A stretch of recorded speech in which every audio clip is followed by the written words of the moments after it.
శ్రీమాత్రే నమ. జయ గురు దత్తాత్రేయ నమ.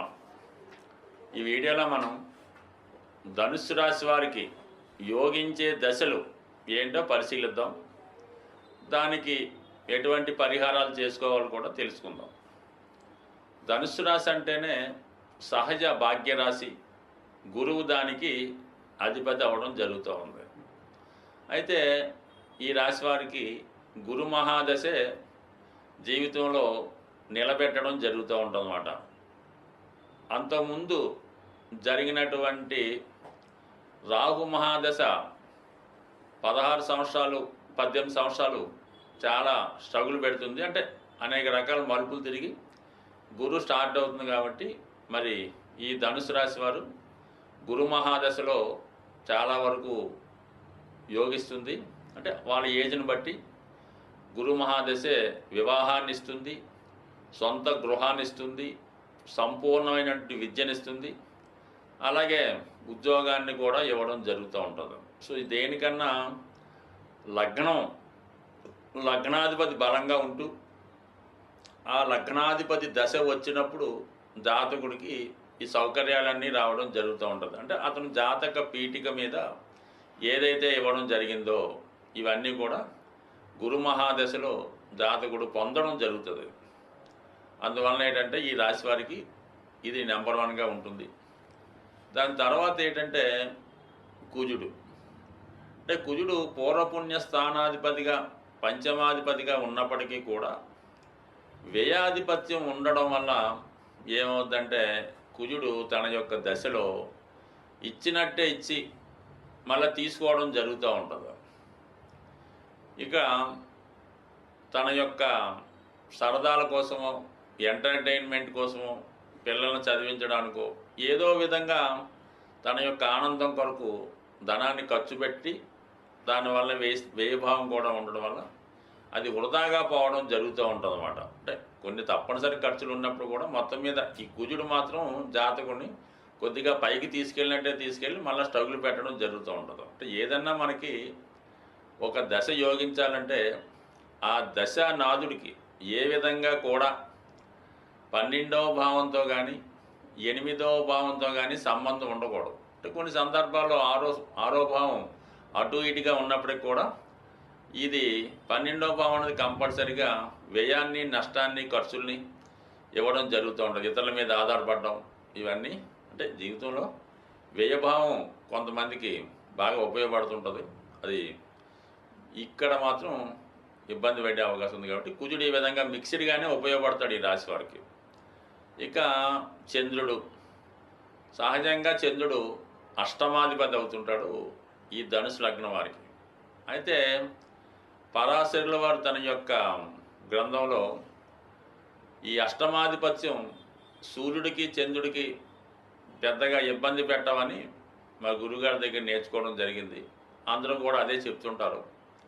అయితే ఎప్పుడు కూడా అష్టమే నిగూఢమైనది, రహస్యమైనది.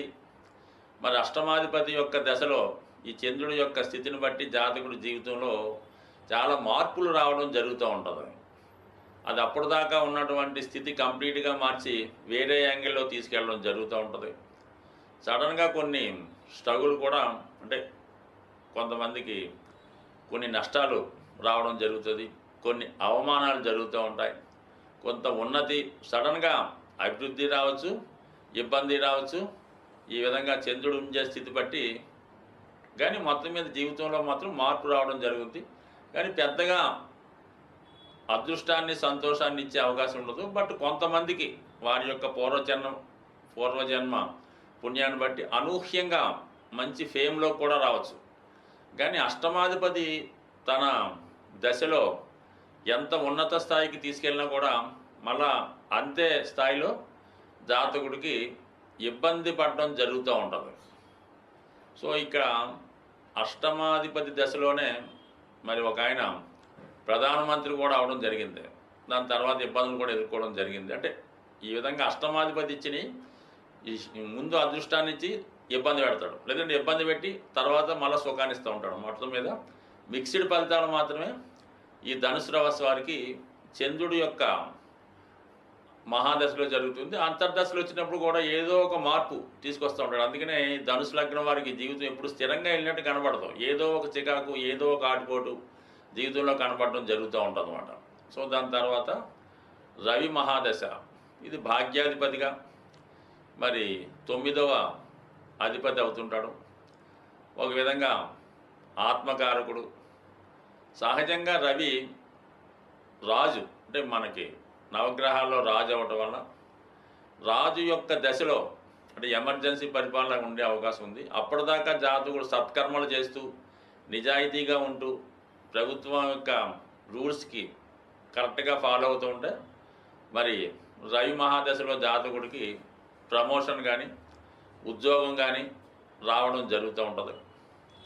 అదే జాతకుడు సరైనటువంటి నడవడిక లేనప్పుడు ఆ రవి యొక్క మహాదశ 6 సంవత్సరాల్లో చాలా స్ట్రగుల్ పడడం జరుగుతూ ఉంటుంది. రెండు కూడా రవి ఉన్న స్థితిని బట్టే రావడం జరుగుతుంటుంది. బట్ జాతకుడు అదృష్టవంతుడా దురదృష్టవంతుడా అన్నది రవి యొక్క స్థితిని బట్టి చెప్పడం జరుగుతూ ఉంటుంది. అయితే అదృష్టం ఏంటంటే ఈ ధనుసు రాశి వారు కేవలం సూర్య భగవానుని చాలా నియమంగా కఠినంగా ఉన్నప్పటికి కూడా మరి నియమంగా పాటిస్తూ, అంటే ఒక క్రమశిక్షణ ప్లానెట్ అన్నమాట సూర్య భగవానుడు.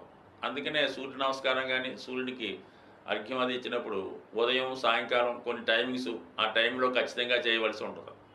అది ఖచ్చితంగా చేయడం వల్ల ఖచ్చితంగా జాతకుడికి అభివృద్ధి రావడం జరుగుతూ ఉంటుంది. జీవితంలో ఎలా బతకాలి, ఎలా నడవడిక ఉండాలి, ఎలా ఉద్యోగం చేసుకోవాలి, ఇవన్నీ కూడా తండ్రి ఎలాగైతే ఈ పిల్లవాడికి నేర్పుతాడో సూర్యభగవానుడు కూడా తన దశలో జాతకుడిని తీర్చిదిద్దడం జరుగుతుంది. సరైనటువంటి నడవడిక లేకుండా బద్ధకంగా ఉంటూ ఎప్పుడో 10 గంటలు లేస్తూ 2 గంటలు పడుకున్నట్టు చేసుకుంటే మాత్రం ఖచ్చితంగా వాడికి ఏదో ఒక పనిష్మెంటు, అది గవర్నమెంట్ పనిష్మెంటా, రోగం పనిష్మెంటా, ఉద్యోగం పోవడమా, ఏదో మాత్రం స్ట్రగుల్ జరుగుతూ ఉంటుంది.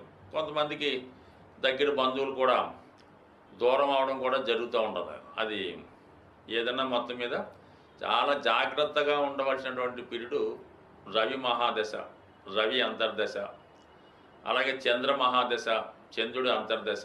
అంటే ఎక్కువగా ఈ ధనుసు రాశి వారికి ఒక గురు మహాదశ తప్ప మిగతా మహాదశలన్నీ కూడా కొద్దిగా అటు ఇటుగా ఇబ్బంది పెడతా ఉంటాయి.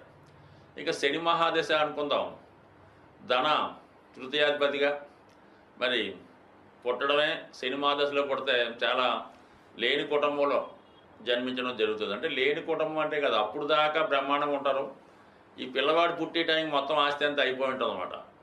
అటువంటి కుటుంబంలో జన్మిస్తూ ఉంటాడు అనమాట. నిజంగా పేద కుటుంబంలో అయితే ఓకే, నిజంగా ఉన్నత కుటుంబంలో పుడితే ఓకే, కానీ బాగా బతికి ఒకేసారి నష్టపోయినటువంటి కుటుంబంలో జన్మించడమే జాతకుడికి దురదృష్టం. అంటే అటువంటి కుటుంబంలో జన్మిస్తాడు. ఇంచుమించు బాల్యం అంతా కూడా చాలా ఇబ్బందులు ఎదుర్కోవడం జరుగుతుంది శని మహాదశలో. అయితే జీవితంలో ఎలా బతకాలి అన్నది నేర్పుతాడు. తర్వాత జీవితం అంతా కూడా బ్రహ్మాండంగా ఉండదు. అంటే శని మహాదశ బాల్యంలో వస్తే ఇంచుమించుగా ఆ దశ అయిపోయిన తర్వాత తనకు తానే బతికే ప్రయత్నం చేయడం జరుగుతుంది. ఇక శుక్ర మహాదశ షష్ఠ లాభాధిపతిగా చిన్న పొరపాటుకి పెద్ద శిక్ష విధించడం జరుగుతూ ఉంటుంది. పొరపాటుని ఏదన్నా ఒక బలహీనతలోకి దిగేయడం జీవితాంతం అది పట్టుకొని వదలన్నమాట. అది ఏదైనా వ్యసనం అవ్వచ్చు, ఏదైనా అప్పు చేయడం కూడా కావచ్చు, అది జీవితాంతం దాన్ని పట్టుకోదలడం. ఒక సినిమా వ్యసనం అవ్వచ్చు, ఇంకొక స్త్రీ వ్యామోహంలో పడవచ్చు, లేదంటే ఇంకొక మోజులో పడవచ్చు. ఈ విధంగా జీవితాంతం దానికోసమే పాటుపడుతూ వేరే వ్యాపకమే లేకుండా మొత్తం అంతా ఈ శుక్ర మహాదశ అంతా కూడా జాతకుడిని ఆ విధంగా భ్రష్టుని చేస్తుందన్నమాట. అంటే అది ఉన్న స్థితిని బట్టి పాపగ్రహాలతో కలిసి ఉంటే ఒకలాగా, శుభగ్రహాలతో కలిసి ఉంటే ఒకలాగా, మొత్తం మీద ఏంటంటే ఏదో ఒక బలహీనతకి లోనవడం జరుగుతుంది. ఇక బుధుడు అయితే బాధకుడు అయినప్పుడు కూడా విద్య సంస్కారాన్ని నేర్పుతాడు, అలాగే వ్యాపారమైన మెడికల్ నేర్పుతాడు. అయితే మోసపోవడం అన్నా జరుగుద్ది, ఇతరులకు మోసం చేసి బతకడం అన్నా జరుగుతుంది వారి స్థితిని బట్టి. బట్ ఏదైనా ఈ యొక్క ధనుసు రాశి వారికి ఒకే ఒక గురుమాదశ, అటు ఇటు బ్రహ్మాండంగా ఉండే దశ గురుమాదశ. దాని తర్వాత జాతకుడి యొక్క నిజాయితీని బట్టి రవి మహాదశ. మిగతా దశలన్నీ కూడా ఇంచుమించుగా మిక్స్డ్గానే ఉండే అవకాశం ఉంది. బట్ ఏదైనా జాతకుడు నిజాయితీగా దైవాన్ని నమ్ముకుంటూ తన ప్రయత్నం తను చేసుకుంటూ తన వరకు ఎవరికి ఇబ్బంది పెట్టకుండా ఉన్నప్పుడు ఎవరికన్నా ఏ దశన్నా యోగిస్తుంది. ఎక్కువగా ఈ రాశి వారికి భగవంతుడు బేగా అనుగ్రహిస్తూ ఉంటాడు ఈ ధనుసు రాశి వారికి. కాబట్టి ఎక్కువగా సూర్యభగవాన్ని పూజించుకోవడం, అలాగే మరి వృత్తికి దశమ స్థానానికి బుధుడైనటువంటి ఆ విష్ణుమూర్తి ఆరాధన వల్ల, విష్ణు సహస్రనామ పారాయణ వల్ల చాలా వరకు ఈ రాశి వారికి ఇబ్బందులు లేకుండా హ్యాపీగా ఉండే అవకాశం ఉంటుంది. స్వస్తి.